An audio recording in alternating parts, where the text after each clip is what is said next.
going on, YouTube? This is your boy Omega 500, and today we are going to be reacting to top 10 interesting facts about Maul. This is by Star Wars Theory. Make sure to go check him out. He makes awesome ass content. If you want to watch the original video, the link will be in the description down below. Let's check this shit out, man.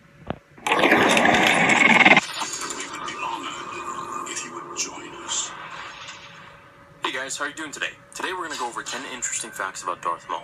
Now for me, Darth Maul was a really interesting character. He was one of my favorites, if not my favorite, when I was 9 years old when The Phantom Menace came out. Let's start with fact number 1. From childhood, Darth Maul was trained to kill Jedi. Anakin Skywalker almost never became a Jedi because the Council considered him to be too old to begin his training. The Jedi recruited Force sensitives from a very young age, as they wanted the members of their order to be as free of emotional attachment and life's baggage as possible, so they could concentrate on the Force and avoid the temptations of the dark side. The Sith, on the other hand, embraced any and all intense emotions, from anger and hate to love and passion. Life experience was a useful tool for them to twist and turn their recruits towards the dark side. However, that doesn't mean that only adults could become Sith. In fact, Maul was just a child when Palpatine began training him. When he was the appropriate age to join the Jedi Order, the Zabrak became a Sith instead. As Maul was so young, he didn't yet have the bitterness that someone who has experienced life's hardship might have, which meant that Maul's training, in addition to turning him into a weapon with phenomenal acrobatic and double-bladed lightsaber skills, was also designed to be as aggressively brutal and harsh as possible, to build his hate in conjunction with his skill set and Force powers. He was such a savage that he preferred to kill you up close and personal to... I should hit a 21 and she a savage. Get it? The song from the baby. I'm sorry, we're gonna edit that out. Watch the light leave your eyes, rather than just use the Force like a typical Sith would. Number 2.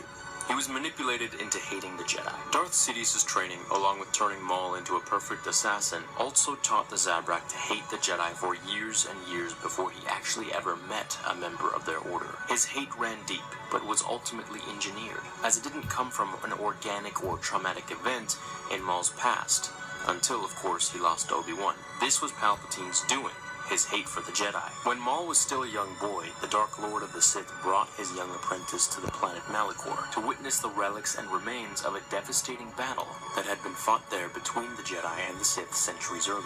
Sidious then forced the young Maul to inhale the ashes of some of the Sith who had fallen in that battle. The ash caused hallucinations that brought Maul back to the ancient battle where the Sith apprentice could feel the pain and suffering that his Sith brethren had gone through as they were struck down by the Jedi. He felt every strike and slash as if the Jedi were doing it to him. When he could finally break free of the hallucination, the experience had embedded in him, and from that moment on, a pulsating hatred and intense craving for vengeance against the Jedi. Number 3.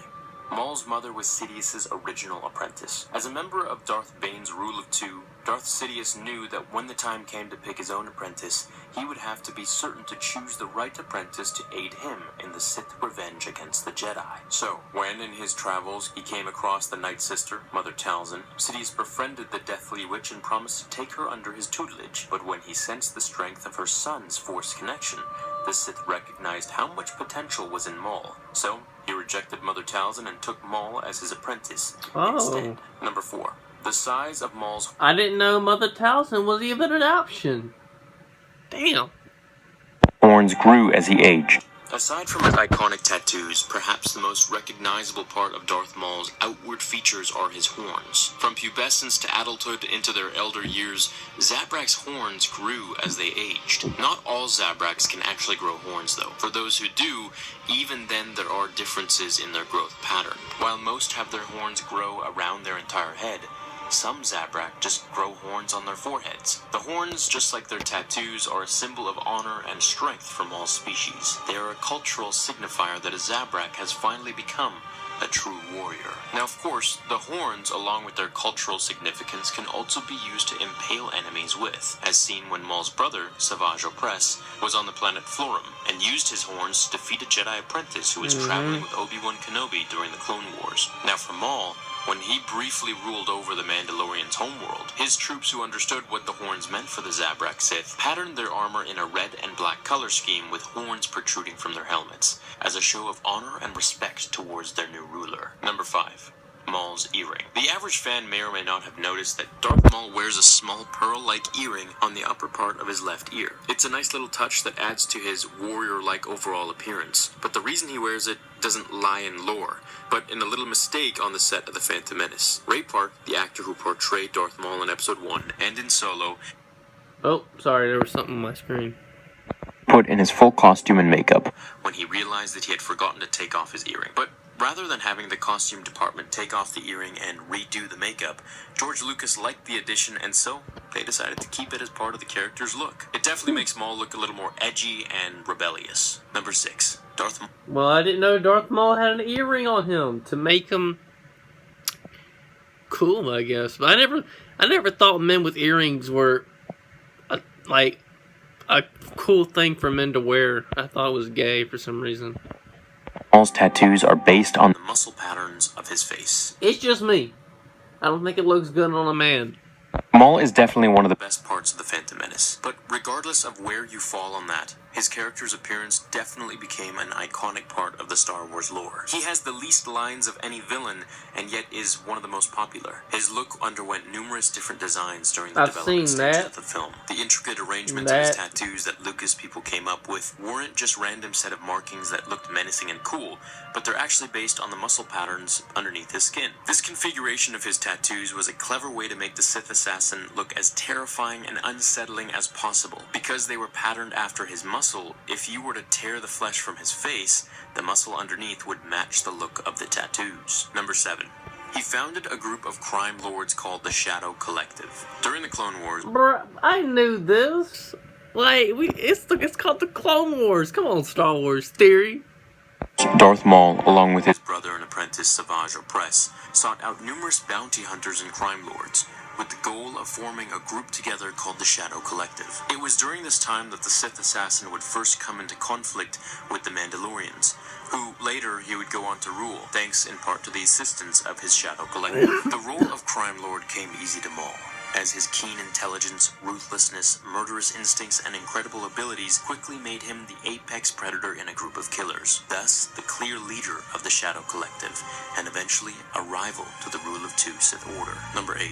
There is a wink to him in The Force Awakens. In Episode 7, when Han Solo and Chewie came across Rey and Finn and are finally reunited with the Millennium Falcon, the scruffy-looking nerf herder and his hairy partner have been flying around in the galaxy in a giant freighter that happens to hold very dangerous creatures called Rathtars. When his freighter is boarded by various factions who have bones to pick with the smuggler, Han releases the Rathtars at them. The result was a terrifying chase through the ship, as the beasts killed Han's enemies and nearly Han and the other heroes too. However, Solo isn't the only major Star Wars character to have had a run-in with the Rathtars. As you can probably guess, Maul has had his own unique encounters with the ferocious beasts. As the Sith apprentice had grown impatient with his training, craving to face a worthy opponent, he decided to travel to the planet Tuon Keti to hunt down their famous predators, the Rathtars. You might remember it in a comic that I've covered. Their brutal and savage nature appeared to Darth Maul, and he respected Must that, be unlike one of him, the new canon comics. they served no master. For most, hunting Rathtars was a perilous proposition that was not undertaken lightly, but for Maul, hunting them down was merely to pass the time and his boredom. Number 9. He was a killer with a heart.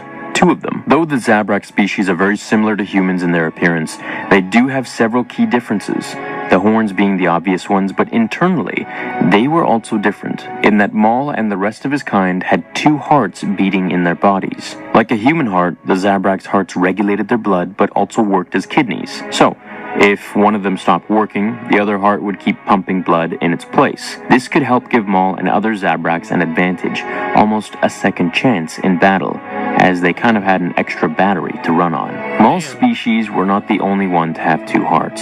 Another famous person was Ki-Adi-Mundi's kin, the Syrians. Though there has yet, as far as I know, to be any lore story where Maul's second heart comes into play and gives him an unexpected edge in a duel or battle, it's fun to think about how one of the most dangerous and cold-hearted killers in the galaxy is all full of heart. Number 10.